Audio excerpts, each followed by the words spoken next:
आमदार जे आहेत बार्शीचे ते असे म्हणालेले आहेत की माझं घर जाळण्याचा प्रयत्न जो आहे तो आता सुरू आहे,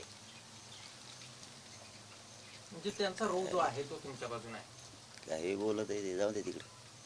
काय ते दरेकर साहेबांनी सांगितलं होतं अभियान राबविणारे, ते अभियान सुरू झालं वाटतं. फडणवीस साहेबांनी ते सगळं कॉन्ट्रॅक्ट दरेकर साहेबाकडे दिलेलं आहे अभियानाचं. त्यांनी त्याच वेळेस सांगितलं होतं आम्ही अभ्यासक घेणार आहेत, आम्ही काय तज्ज्ञ घेणार आहेत त्या अभियानात, काही आमदार घेणार आहेत. ती प्रक्रिया सुरू आहे. काय राजकीय स्टेटमेंट आहेत सगळे, राजकीय स्टेटमेंट आहेत सगळे. दादा त्यांनी असं सुद्धा म्हणालेले आहे ते की ज्या ज्या ठिकाणी जरांगे पाटलांचं आंदोलन सुरू होतं त्याचे कंट्रोलर हे रोहित पवार आहे. रोहित पवार अगोदर त्या ठिकाणी जातात, नंतर जरांगे पाटलांचं आंदोलन सुरू होतं. हेच सांगितलं मी आता, अभियान हे ट्रॅप आहे माझ्या विरोधात रचलेला हे ट्रॅप आहे.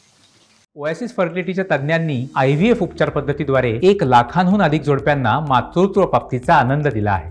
मोफत अपॉइंटमेंट बुक करण्यासाठी आजच संपर्क साधा.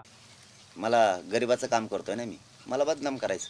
मला एक नाही कळत हो, तुम्हाला का असं वाटतं की गरीब मोठा होऊ नये मराठा? का वाटतं? मराठ्यांचेच लोक मराठ्यांच्याच विरोधात बोलायला लागले, ते बी पक्ष आणि नेता मोठा करायसाठी.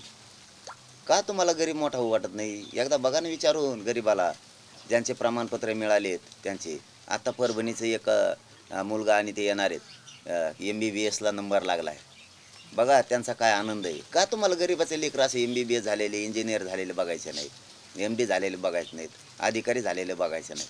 काय एवढा जळफळाट आहे तुमचा पक्ष आणि नेता मोठा करायसाठी? की कोणची बाजू घेऊन चाललात तुम्ही पुढं? काय प्रश्न आहे? काय प्रश्न? त्यांच्याकडून लिहून आणा. हे राजकीय प्रश्न नाही का? त्यांच्याकडून लिहून आणा. ही राजकीयच प्रश्न आहे ना? ही काय सामाजिक प्रश्न आहे का? त्यांच्याकडून लिहून आणा. हां, तुम्ही एक म्हणा मला ओबीसीतून मागणी कर, मी जर चुकीची मागणी करत असलो तर मग ते म्हणायचं हे कर. हे काय आणलं कुठून? हे ते त्याचं काय आणि याचं काय, या प्रश्न ते प्रश्न, हे सगळं देवेंद्र फडणवीस साहेबांची शाळा आहे की अभ्यासक उतरविणं. कुठं मध्ये बी खूप आंदोलनं घडून आणलेत, मुंबईपासून इथपर्यंत खूप खालपर्यंत संघटना फोडल्या. यांना ना सरळ सांगतो मी तुम्हाला, देवेंद्र फडणवीसांना मराठ्यांचे आमदार हाताखाली धरून हे आंदोलन फोडायचं आणि बंद करायचं. सरळ प्लॅन आहे त्यांचा. देवेंद्र फडणवीसांना हे आंदोलन बंद करायचं.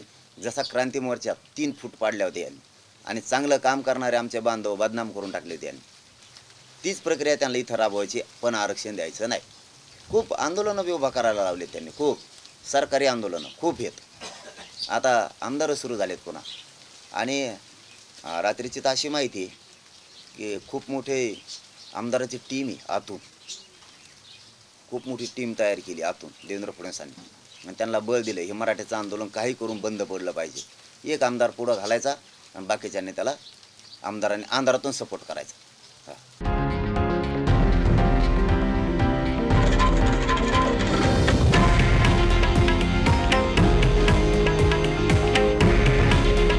हे आहे देशातील नंबर 1 न्यूज नेटवर्क आणि आपण पाहत आहात TV9 मराठी.